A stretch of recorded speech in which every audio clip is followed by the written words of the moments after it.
পালানোর জায়গা আর নেই, এখানেই মরতে হবে নিজের রাজ্যে। তাকে খোলা ষাঁড়ের মতো ছেড়ে দিয়েছে, সে যা খুশি তাই করছে। আজকে তুমি সারা দিন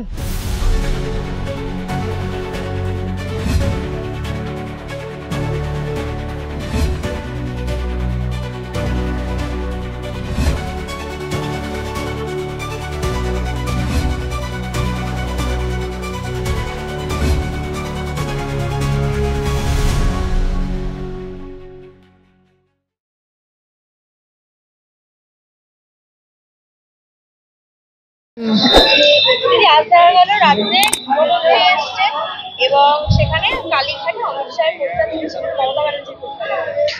প্রথমে তো সবাইকে শুভ শারদীয় দুর্গা পূজার আজকে কেউ বলছে চতুর্থী, কেউ বলছে পঞ্চমী, যাই হোক। তো দুর্গাপুজোর সবাইকে, রাজ্যবাসীকে শুভকামনা, আন্তরিক অভিনন্দন জানাই।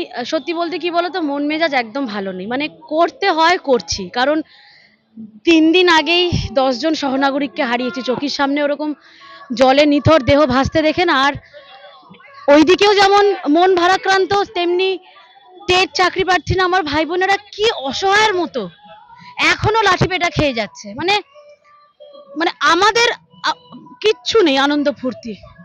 আর উল্টো দিকে শাসক দলে দেখো ধেই ধেই করে নাচছে, জলকেলি করছে, মানে ফুর্তির শেষ নেই।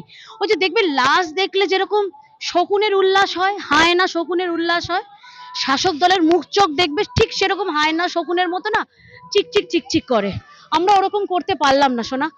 তো মানে বলছি, মানে বলার মধ্যেও সেই ব্যাপারটা নেই। হয়তো তুমি বলার হয় বলছি, কোনো রকম আনন্দ ফুর্তি কিচ্ছু নেই। কারণ এখনো আমার বোন অভয়া কিন্তু বিচার পায়নি।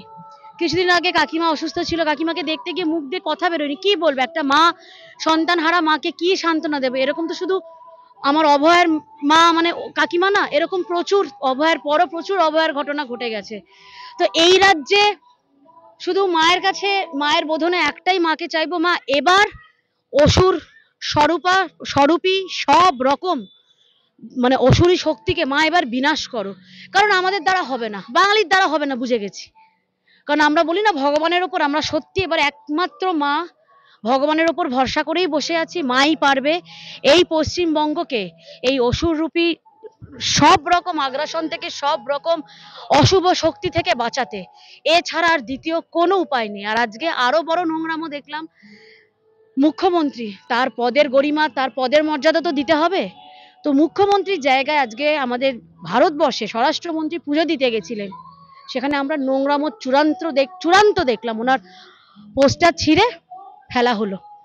জানি না, মানে একটা পার্টিগত ব্যাপারে হয়তো এগুলো করা যায়, কিন্তু উনি তো কোনো পার্টির লোক না, উনি একটা দেশের স্বরাষ্ট্রমন্ত্রী। তার সাথে যে এই জিনিসটা করা হলো, এর থেকে নোংরামো মনে হয় না। আর আশা ওদের পার্টির থেকে এগুলো এক্সপেক্ট করা যায়, কারণ এর আগেও জেপি নাড্ডাজি এসছেন, ওনার গাড়ি ভাঙচুর করা, ওনার গাড়ির উপর হামলা করা, সব রকম আমরা দেখে নিয়েছি।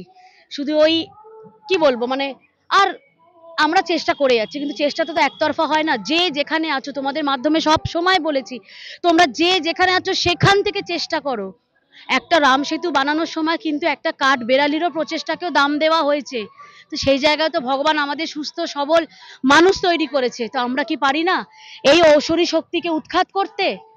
তো এই শুভ দিনে রাজ্যবাসীর কাছে এই প্রার্থনাটাই রাখবো।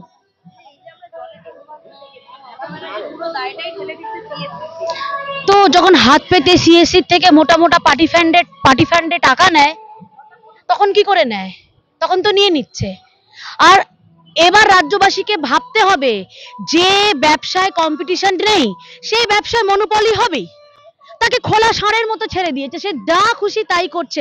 আজকে তুমি সারা দিন, তোমরা সাধারণ মধ্যবিত্ত মধ্যে বোধহয় পড়ি না, আমরা নিম্নবিত্ত, না বিশ্বাস উঠে যাচ্ছে সংসার চালাতে। মিনিমাম একটা নিম্নবিত্ত পরিবারেও আমার মনে হয় না আজকে ডেটে 5-6 হাজারের নিচে ইলেকট্রিক বিল আসে। আরে আমাদের তো পেল্লাই প্যালেস না, আমরা তো শান্তিনিকেতনে থাকি না। তাহলে কিসের জন্য? তুমি সেই কারণটাও যখন ইলেকট্রিক বিল নিয়ে ইলেকট্রিক অফিসে জিজ্ঞেস করতে যাবে, কি বলবে? আগে জমা দিন না, পরে দেখছি। সেই পরটা আর আসে না। মুখে রক্ত তুলে খেটে আমরা সংসার চালাচ্ছি, তারপরেও কোনো সদুত্তর, কোনো কিছু নেই। এখনো যদি চুপ করে, মানে কুম্ভকর্ণকেও কমপ্লেক্স দিচ্ছে বাঙালির জাতটা, এখনো যদি চুপ করে সব মেনে নিক, দ্বিতীয় পশ্চিমবঙ্গ নেই, পালানোর জায়গা আর নেই, এখানেই মরতে হবে।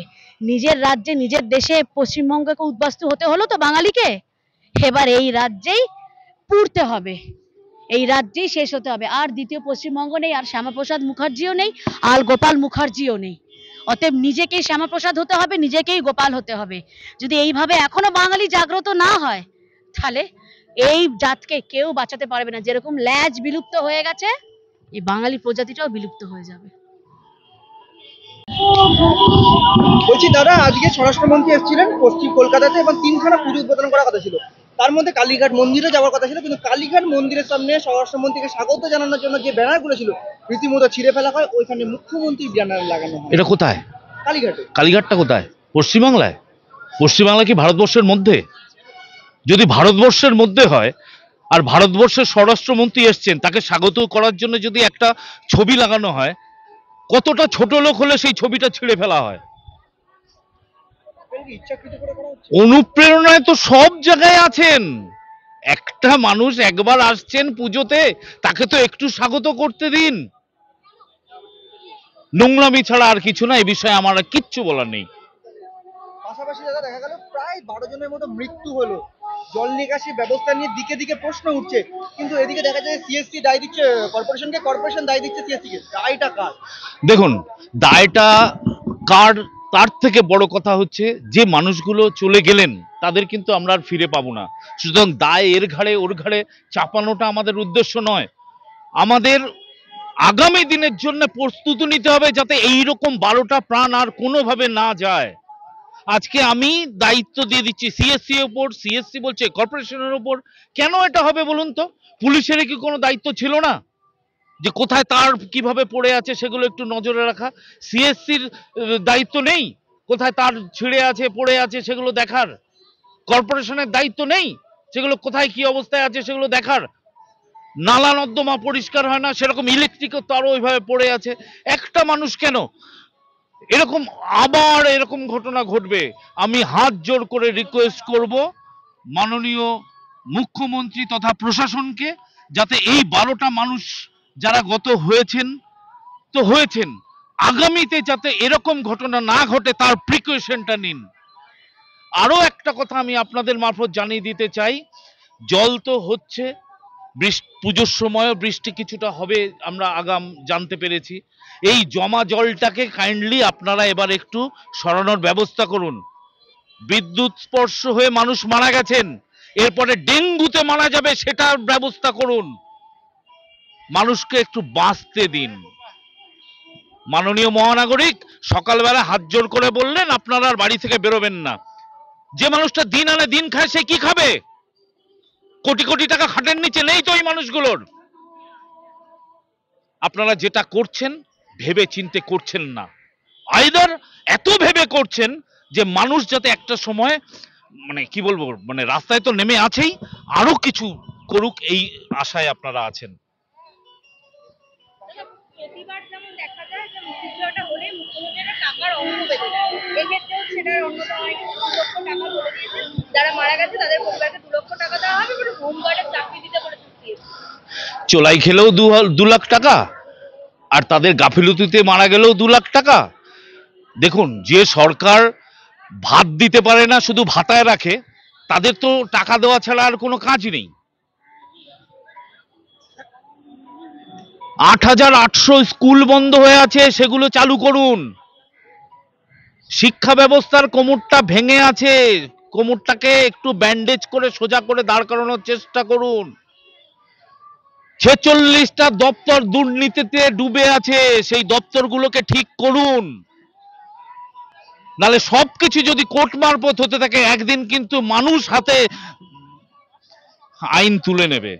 এত কিছুর মধ্যে দেখা যাচ্ছে মমতা বন্দ্যোপাধ্যায় রীতিমতো যেমন উদ্বোধন করতে দেখা যাচ্ছে কুণাল ঘোষ সেজে গুজে ফটোশুট করতে দেখা গেছে এইসবের মধ্যে।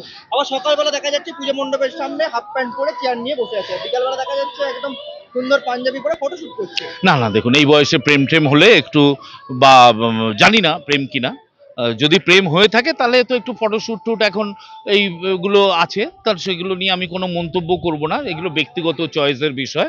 আর হাফ প্যান্ট পরে যেটা উনি দাঁড়িয়ে আছেন, সেই হাফ প্যান্ট পরে এরকম ভাবে জলে ছবি না তুলে যাতে হাফ প্যান্ট পরে আপনাকেও দাঁড়াতে না হয় সেই কাজটা করুন। ধন্যবাদ। দিদি, আজকে রাজ্যে পুজো উদ্বোধনে অমিত শাহজি এসেছিলেন এবং তারা কালীঘাটে যাওয়ার কথা ছিল, কিন্তু সকালবেলা দেখা গেল কালীঘাটে অমিত শাহজিকে স্বাগত জানানোর জন্য যে ব্যানারগুলো লাগানো হয়েছে রীতিমতো ছিঁড়ে ফেলা হয়, মমতা বন্দ্যোপাধ্যায় ব্যানার লাগানো হয় সেই জায়গায়, কি বলবেন? খিসিয়ানি বিল্লি খাম্বা নোচে, শুনেছেন তো? তো এই বেড়াল এখন আমরা যেহেতু গাছের উপরে উঠিয়ে দিয়েছি তো পাগল হয়ে গেছে, ঠিক আছে, মেন্টাল ব্যালেন্স হারিয়ে দিয়েছে, পটাশিয়ামের মানে অভাব হয়ে গেছে বডিতে, তো এইগুলো করছে। কিন্তু শুনুন, কিছু আসা যায় না। আমরা বলেছিলাম যে মুর্শিদাবাদে যে হিন্দুদের আপনারা অত্যাচার করেছেন, আঘাত পৌঁছেছেন, তাদের বাড়ি পুড়িয়েছেন, তাদেরকে কম্পেনসেশন ব্যবস্থা করব। তো কালকে তো 350 কোটি টাকা স্টেট গভর্নমেন্টকে অলরেডি দিতে হলো, সেই ক্ষতিপূরণ মানুষ, হিন্দু মানুষ যাদের বাড়ি এরা জ্বালিয়ে দিয়েছিল তারা পেয়েছে। তো সেই জন্য পাগল হয়ে গেছে সরকার। আর এটাই শেষ নয়, এখন তো শুধু 350 পেয়েছে, আরো অনেকেই আছে যারা পাবে।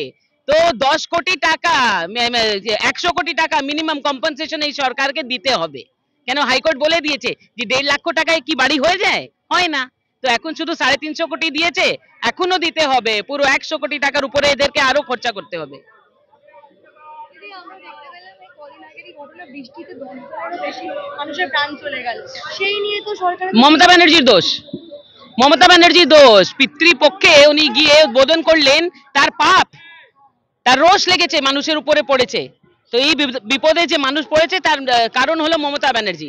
শুধু তাই নয়, বলছে ইলেকট্রিক ডিপার্টমেন্টকে আমি বলে দিয়েছি। আরে ইলেকট্রিক ডিপার্টমেন্ট শুধু ইলেকট্রিসিটি দেয়, পোলস, ওয়্যার্স এসব দেখার কার কাজ আছে? স্টেট গভর্নমেন্টের। কিন্তু ওনার তো সবসময়ের অভ্যাস আছে নিজের দোষ কারোর ঘাড়ের উপরে চেপে দেবার। তো এইসব কথা বলছেন, কিন্তু ভাবছেন কি যে পশ্চিমবঙ্গের মানুষ কি 10 ক্লাস 12 ক্লাস শিক্ষিত নেই? ওনার বাড়ির মতন তো সবাই নেই যে বিতে ডিগ্রি MA MBA নিয়ে আসবে। পশ্চিমবঙ্গের মানুষ শিক্ষিত আছে, তারা জানে যে কার দায়িত্ব ছিল। এই দুর্ঘটনার পর তৃণমূল কাউন্সিলরকে বলতেছেন হচ্ছে প্রশাসনের কি সমস্ত দায়িত্ব, প্রত্যেকটা পোলের সামনে কি প্রশাসন দাঁড়িয়ে থাকবে নাকি? মানুষকেও সচেতন হতে হবে। তো ঠিক আছে, যখন এই প্রশাসন বলছে, যখন সরকার বলছে যে ওদের কোনো দায়িত্ব নেই, তাহলে মানুষ ঠিক করবে যে এই সরকার যদি দায়িত্ব না পালন করতে পারে তো দরকার কি এই সরকারের? তাহলে এই সরকারের কোনো দরকার নেই।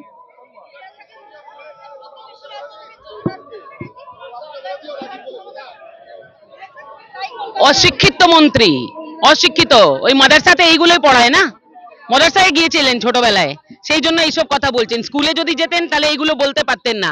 কিছুদিন পরে ফিরহাদ হাকিম এটাও বলে দিবে যে ট্রাম্প কিন্তু ইন্ডিয়ার সঙ্গে ভালো সম্পর্ক নেই, সেই জন্য ওখানকার নাইগ্রা ফলের ফলসের জল এখানে পাঠিয়ে দিয়েছে। অশিক্ষিতরা এইভাবে কথা বলে।